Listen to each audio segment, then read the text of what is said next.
Hi, and welcome to the NBA Economy Show. Well, my name is Fritz Alcindor.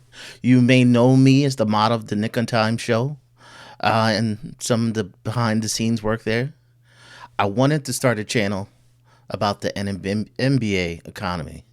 Oftentimes, moves in the NBAs are influenced by much more than just pure basketball or what's going to make the team better. Often, finances dictates a lot more than just fit. And if you can know the state of the team, the economy of the team, you can have a key into what moves are going to be made next. What moves may be a necessity to be made. Um, so I wanted to keep my channel about that. We're not going to be just talking Knicks, but the Knicks are the subject of my first video. Um, I am a fan of the Knicks, and the trade deadline rumors are heating up. Um, but the Knicks do have team needs. They are not a top, two team in the East. Uh, I don't think they are a champion or bust team, so I don't think they're gonna, swing for the fences unless something special just comes along. So what I'm looking at, team needs a player that can create and score, playmaking ability, perhaps sharing the ball, handling responsibility with Jalen Brunson on while he's on the floor and when he's off the floor. So what are we looking at? Well, I have a couple trades I did start, and I gave three trades, and they have different angles. So something that's shorter term, so payoff is shorter term, some longer term. Um, and we can go first with our first trade. And you've been hearing DeJounte Murray. His name is all over ESPN. It seems that so many teams want DeJounte Murray. And we'll look at our first trade. Okay, so we see some familiar names for the Knicks going out. This is just my guess of what the Knicks would give, just based on some rumors. Today, they were talking about 2 first-round picks, and we'll talk why these certain picks are used in this trade. So, okay, so going out, Evan Fournier. He's been wanting to get out of New York. He's not getting any playing time. And the valuable Quentin Grimes. So they're getting a player, two-way player, shooting, defense. The Knicks would be giving up a 2025 Knicks first round pick. So this is unprotected. Also, a 2024 Dallas first round pick. And in return, the Knicks will be getting DeJounte Murray. Okay, so why did I put a 2025 Knicks first round pick? They have a pick this year. Why 2025? Well, when the Atlanta Hawks traded for DeJounte Murray, they gave up pretty much 3 first round picks and a pick swap. They gave up their 2025 Hawks pick, 2027, and they gave up the pick the Knicks had in a swap. So this 2025 Knicks first would be unprotected because they want to fill that slot they're missing with an unprotected pick. So if they use an unprotected pick and slot it in there, that would free up some of their picks to be used in trades. Well, some of you may be thinking, well, why don't we just give them a protector first? The same thing, or even the 25 Milwaukee pick.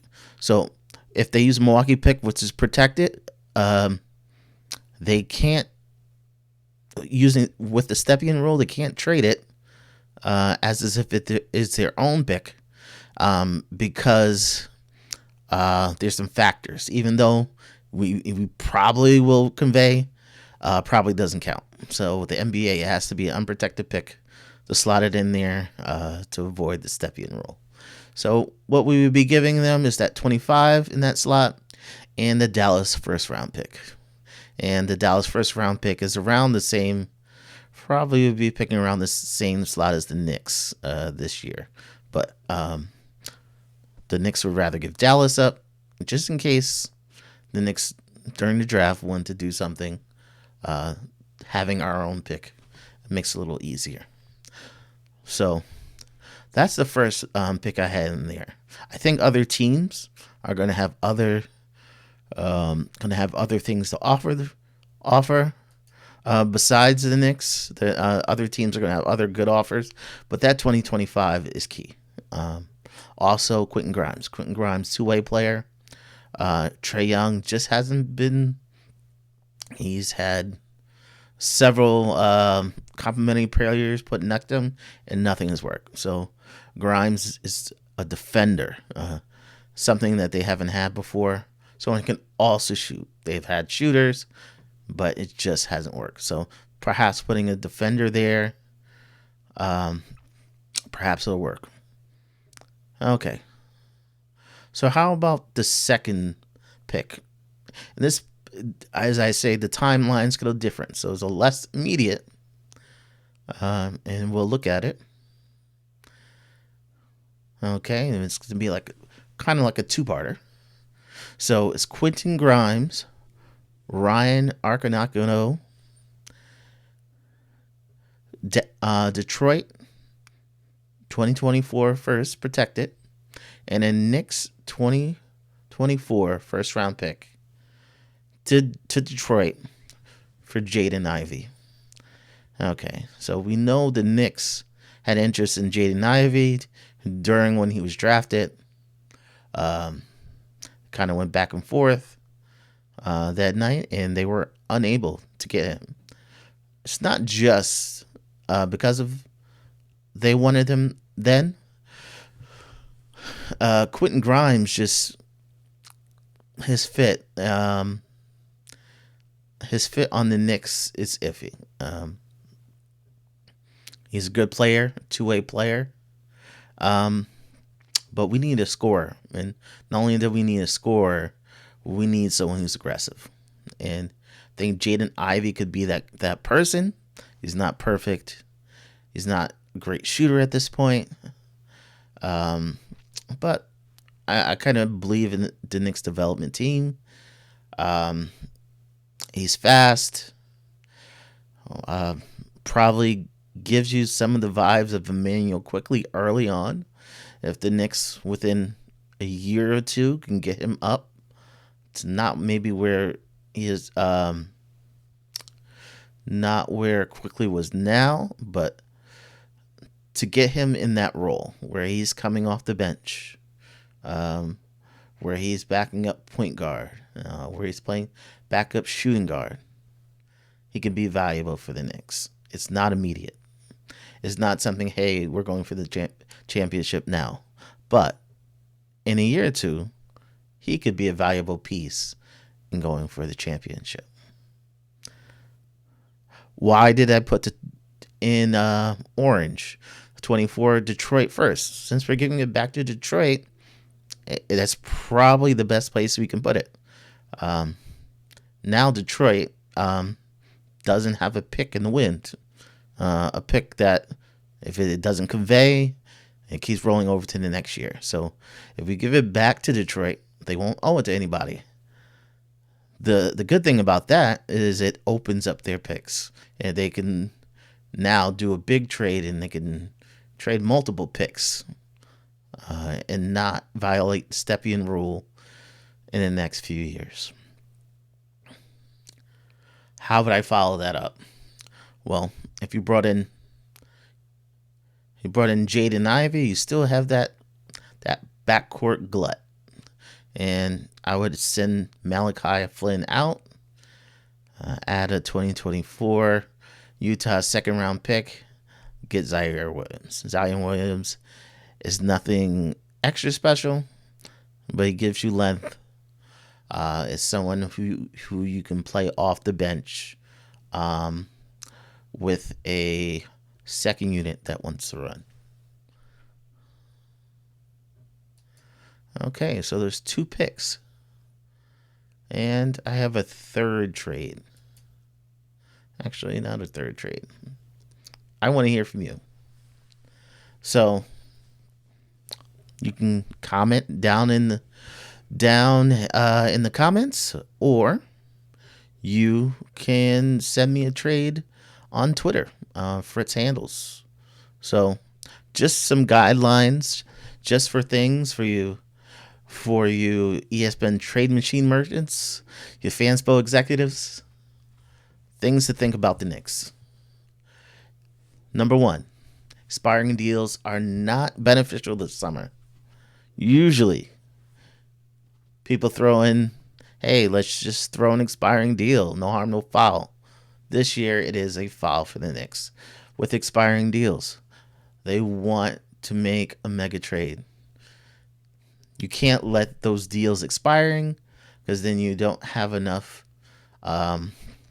contracts to match other teams' big number players. So if you don't have anything to match, you're forced to use like Julius Randle.